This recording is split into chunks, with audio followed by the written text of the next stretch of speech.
साथियों, मैं आज देहरादून जिले में हूँ और देहरादून से देहरादून जिले में ही लगभग 7 घंटे की दूरी पर त्यूनी तहसील के अंतर्गत एक गांव आता है जिसका नाम है पट्यूड़।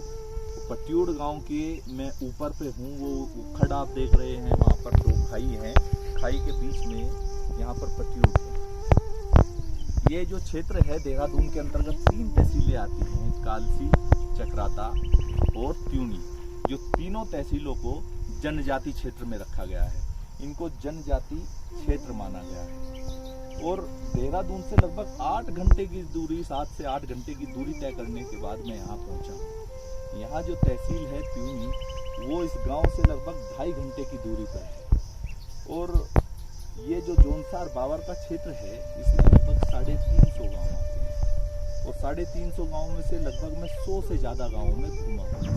लगभग हर गांव की यही परिस्थितियां है, इसी तरीके से उनका जीवन चलता है और इसी तरीके से वो जीवन यापन करते हैं। सांस्कृतिक तौर पर लगभग सब ऐसे ही चलता है जैसे इस गांव में है। तो मैं आपको ये भी बता दूं कि जोनसार बावर का जो इतिहास है वो बहुत ही वैभवशाली इतिहास रहा है। जोनसार बावर ऋषि कल्प की तपोस्थली रहा है और महर्षि वेदव्यास की जन्मस्थली यही जोनसार बावर रहा है। ये अगर आपने महाभारत देखी हो तो महाभारत में जब ऋषि पराशर एक नदी पार कर रहे थे नाव से, तो जो उनकी नाव से उनको नदी पार कराने वाली थी वो सत्यवती थी, जो दासराज की पुत्री थी, जिसे मत्स्य कन्या भी हम कहते थे। मत्स्य कन्या के नाम से जानते हैं महाभारत में। और वो बाद में शांतनु, जो हस्तिनापुर के राजा थे, राजा शांतनु के साथ उनका विवाह होता है। जब राजा शांतनु उन पर मोहित होकर उनसे एक अच्छी सुगंध उनसे आ रही थी और उस सुगंध के प्रति वो आकर्षित होते हुए खींचे चले जाते हैं और फिर सत्यवती से शादी करते हैं। तो सत्यवती जब नाव खेल रही थी तो ऋषि पराशर ने उन पर मोहित हो गए, उनकी सुंदरता पर मोहित हुए और उन्होंने कहा कि मैं हम दोनों के मिलन से एक पुत्र की प्राप्ति चाहता हूँ। और सत्यवती के ना मानने के बावजूद भी बार बार उनके आग्रह करने पर सत्यवती ने ऋषि पराशर से 3 शर्तें रखी। उन्होंने कहा ठीक है ऋषि, अब महर्षि अगर आप मेरे साथ मिलन से एक पुत्र को जन्म देना चाहते हैं, मैं तैयार हूँ, लेकिन आपको मेरी 3 शर्तें माननी होगी। उसमें से उनकी पहली शर्त ये थी कि जहाँ पर हमारा मिलन हो वो एक ऐसी जगह हो जहाँ हमें कोई पक्षी भी ना देख पाए, इंसान तो दूर लेकिन कोई पक्षी भी ना देख पाए। तो ऋषि पराशर ने यमुना के तट पर एक टापू का निर्माण किया। इस टापू को हम जोनसार बावर कहते हैं। जब बारिश होती है तो आपको लगेगा कि यहाँ पे इतना धुआं, इतना कोहरा छा जाता है कि वास्तव में कोई पक्षी भी नहीं दिखाई देगा। तो पहली शर्त उन्होंने तथास्तु कहकर उनकी मान ली। और दूसरी शर्त जो सत्यवती ने रखी वो ये थी कि आपके और मेरे मिलन से जो पुत्र पैदा होगा वो एक ऐसा पुत्र हो कि इस पृथ्वी पर अन्य कोई ऐसा ना हो, वो इतना विद्वान हो, इतना ज्ञानी हो। तो उनकी जो पुत्र की प्राप्ति हुई उनके मिलन के बाद वो महर्षि वेदव्यास की हुई, जिसने महाभारत लिखी थी।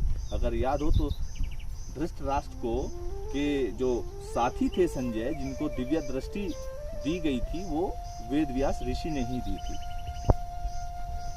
तीसरी शर्त जो रखी सत्यवती ने वो ये रखी कि मेरे शरीर से मछलियों की दुर्गंध आती है, इस दुर्गंध को आप ऐसा कीजिए कि ये एक ऐसी सुगंधित खुशबू में तब्दील हो जाए कि मेरे शरीर से इस दुर्गंध से मेरे शरीर को छुटकारा मिल सके। तो उन्होंने ये भी तथास्तु कह के मान ली। और चौथा वरदान जो ऋषि पराशर ने उनको दिया था वो ये था कि हमारे मिलन के बाद आपका कुंवारापन वापस लौट आएगा, आपके पुत्र के जन्म के बाद।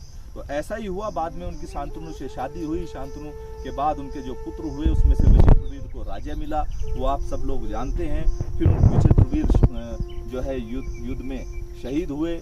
उनका जो युद्ध चल रहा था तो वीर गति को जब प्राप्त हुए तो आगे कोई पुत्रों की संतान नहीं थी। सत्यवती ने भीष्म से ये आग्रह किया कि अब तुम इन दोनों से शादी कर लो। और भीष्म पितामह ने कहा मेरी प्रतिज्ञा है। तो फिर ऋषि वेदव्यास से नियोग के द्वारा पांडु और धृतराष्ट्र की प्राप्ति हुई, उसमें विदुर भी एक थे। खैर, इस बात से अलग हटके मैं आपको ये बताना चाहता हूँ कि आप देख सकते हैं कितनी विषम परिस्थितियों में ये लोग रहते हैं। वो जो दूर आपको गांव दिख रहे हैं, नीचे वाला ताड़ है, ऊपर वाला खजाक है, और फिर वो गांव सामने, उससे जब हम आगे चलेंगे वो भट्टाड़ है। फिर उसके पार इस पहाड़ी पर वो भुन्नाड है। एक आपको वहां पे खाली जगह दिखाई दे रही होगी, वहां पे कथ्यान एक जगह पड़ती है। तो कथ्यान में स्कूल है और ये सभी गांवों के बच्चे और आसपास और भी गांव, जैसे वो ऐठान गांव है वहां से, वो और 2 पहाड़ी पीछे हैं, जो उस स्कूल में पढ़ने के लिए जाते हैं, वो ये सारी पहाड़ियां पार करके जाते हैं। जिस गांव में मैं आया हुआ हूँ उस खंड में जो गांव है पट्यूर, वो आपको दिखाई नहीं देगा अभी। पट्यूर गांव से जो छात्र जाते हैं, जो बच्चे और बच्चियां जाती हैं दूसरे क्लास के या पहली क्लास के, उनको पहाड़ी रास्ते से होके जाना पड़ता है। अगर वो सड़क से जाएंगे तो लगभग उन्हें 3.5 घंटे का वक्त लगेगा, लेकिन अगर वो पहाड़ी पार करके जाते हैं तो भी उन्हें वहाँ उस पहाड़ी पर जाने में 1.5 से 2 घंटा लगता है। और जाने के बाद वहाँ स्कूलों में सभी विषय नहीं होते, जैसे वहाँ पे आर्ट साइड मिल जाएगी, साइंस साइड मिल जाएगी, बाकी विषय नहीं मिलेंगे। और इनमें भी जैसे अंग्रेजी का अध्यापक नहीं मिलेगा, कभी रसायन विज्ञान का अध्यापक नहीं मिलेगा, कभी गणित का अध्यापक नहीं मिलेगा। तो 3 अध्यापकों से ही वो काम चलाते हैं। और ये अमूमन सारे ही गांवों में जितने भी स्कूल हैं यहाँ जौनसार बावर में, ये स्थिति हर जगह है। तो मेरा सवाल ये है कि जो लोग इतनी कठिनाइयों से पहाड़ियाँ पार करके उन स्कूलों में पढ़ने के लिए जाते हैं, वहाँ पर पढ़ने के बाद सारे विषय भी वे ढंग से पढ़ नहीं पाते, बस काम चलाओ उनकी शिक्षा चलती है। उसके बाद क्या वो मैदानी क्षेत्रों में पढ़ने वाले स्कूलों में जो बच्चे हैं या शहरी क्षेत्र में जो बच्चे पढ़ते हैं, क्या वो उनके सामने उनका मापदंड बराबर का बैठ पाएगा? मेरा ये सवाल इस वीडियो के माध्यम से है, आप अपने कमेंट बॉक्स में जरूर लिखिएगा कि क्या इस क्षेत्र का, इतनी विषम परिस्थितियों में रहने वाले इस क्षेत्र का, क्या जनजाति का दर्जा समाप्त होना चाहिए? जो बच्चा अच्छे से शिक्षा नहीं ले पाया, अभी इस गांव में मुझे पता लगा है कि 2 या 3 साल पहले लाइट आई है, इससे पहले यहाँ पे बिजली की सुविधा नहीं थी। तो इन ऐसे क्षेत्रों में रहने वाले बच्चे, क्या उन्हें जनजाति का दर्जा मिलना चाहिए या उनका दर्जा समाप्त हो जाना चाहिए? अगर हम इस देश को आगे बढ़ाना चाहते हैं तो इन लोगों को हमारे बराबर में हमें खड़ा करना पड़ेगा या नहीं पड़ेगा? ये सवाल मैं आपसे पूछता हूँ। क्या ये जन्मसिद्ध अधिकार है कि ये लोग सिर्फ खेती करेंगे या मजदूरी करेंगे, इनको पढ़ने का अधिकार नहीं है, या इन्हें हमारे साथ कंपटीशन में बैठने का अधिकार नहीं है? इनको कुछ तो रियायत सरकार को देनी पड़ेगी ताकि ये भी हमारे बराबर में लग सके। आप ये हमें बताइएगा कि क्या मैं सही हूँ या गलत हूँ।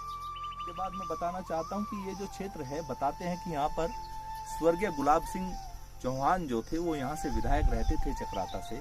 आज़ादी के बाद से लंबे समय तक, सन 2000 तक लगभग वही विधायक रहे, मंत्री भी रहे, उत्तर प्रदेश गवर्नमेंट में मंत्री रहे, और वो निर्विरोध भी 2 या 3 बार विधायक रहे हैं। बताते हैं कि वो जवाहरलाल नेहरू से आग्रह करके, निवेदन करके वो उनको लाए थे इस जौनसार बावर में, और उनके साथ बताते हैं जब वो प्रधानमंत्री थे तो उनके साथ इंदिरा जी भी आई थी, और उन्होंने इस क्षेत्र से अवगत कराया था कि आप देखिए हम लोग कैसे अपना जीवन यापन कर रहे हैं। न यहाँ रास्ते हैं, न यहाँ बिजली है, न यहाँ स्कूल है।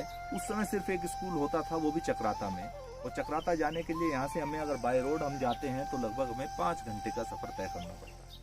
और ये पहाड़ियाँ पार करके बच्चे जो पढ़ने वाले थे, इक्का दुक्का बच्चे गाँवों से पढ़ते थे, वो वहाँ पर जाते थे, और वहाँ भी स्कूल सिर्फ 10वीं तक था।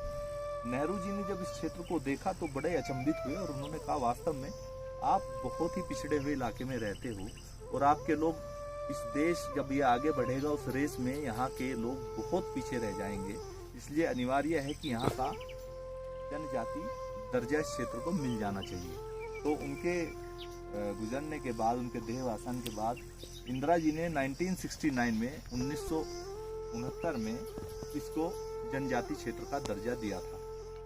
अब उनके सपुत्र है प्रीतम सिंह जी, वो विधायक यहाँ से रहते हैं, और पिछली सरकार में, कांग्रेस की हरीश रावत सरकार में वो गृह मंत्री थे। उनके अथक प्रयासों से कुछ सड़कें यहाँ बन पाई हैं, लेकिन जितना यहाँ पर विकास होना चाहिए था वो नहीं हुआ है। और शिक्षा के मामले में सबसे पिछड़ा हुआ क्षेत्र ये पहाड़ी क्षेत्र, जनजातीय क्षेत्र है। यहाँ पे डिग्री कॉलेज नहीं है, सिर्फ एक डिग्री कॉलेज, इन 3 तहसीलों में एक डिग्री कॉलेज मिलेगा, वो भी आपको चक्राता में मिलेगा। और चक्राता में भी, तो चक्राता डिग्री कॉलेज का नाम भी उन्हीं विधायक जी जो स्वर्गीय थे गुलाब सिंह जी, उन्हीं के नाम से रखा गया है, लेकिन वहाँ भी सभी विषय नहीं होते। तो मेरा ये सवाल फिर से आपसे है कि क्या ऐसी परिस्थितियों में रहने वाले लोगों का जनजाति क्षेत्र का दर्जा समाप्त होना चाहिए। आप मुझे अपने कमेंट बॉक्स में जरूर लिखिएगा। और ये जो पहाड़ी आप देख रहे हैं, इसके पीछे उत्तरकाशी जिला शुरू हो जाता है। मैं उत्तरकाशी कल जाऊंगा, जबकि उत्तरकाशी जिले का जो परोला तहसील पड़ती है वहाँ पे ये स्थितियाँ नहीं है। मैं आपको कल वहाँ जाकर ये भी दिखाऊंगा। खेत आप इनके देख सकते हैं, छोटी छोटी जो चट्टानें होती हैं उनको काट कर ये छोटे छोटे खेत बनाते हैं। उनमें छोटी छोटी सब्जियाँ उगती है, थोड़ा गेहूँ उगता है। और इस बार यहाँ पे ओलावृष्टि के कारण वो फसल भी इनकी नष्ट हो गई है और इनके पास जीने का, अपना जीवन यापन करने का दूसरा और कोई माध्यम नहीं है। तो इसी के साथ मैं फिर से कल आपको परोला तहसील जाकर एक नया वीडियो आपसे शेयर करूंगा। धन्यवाद। जय हिंद।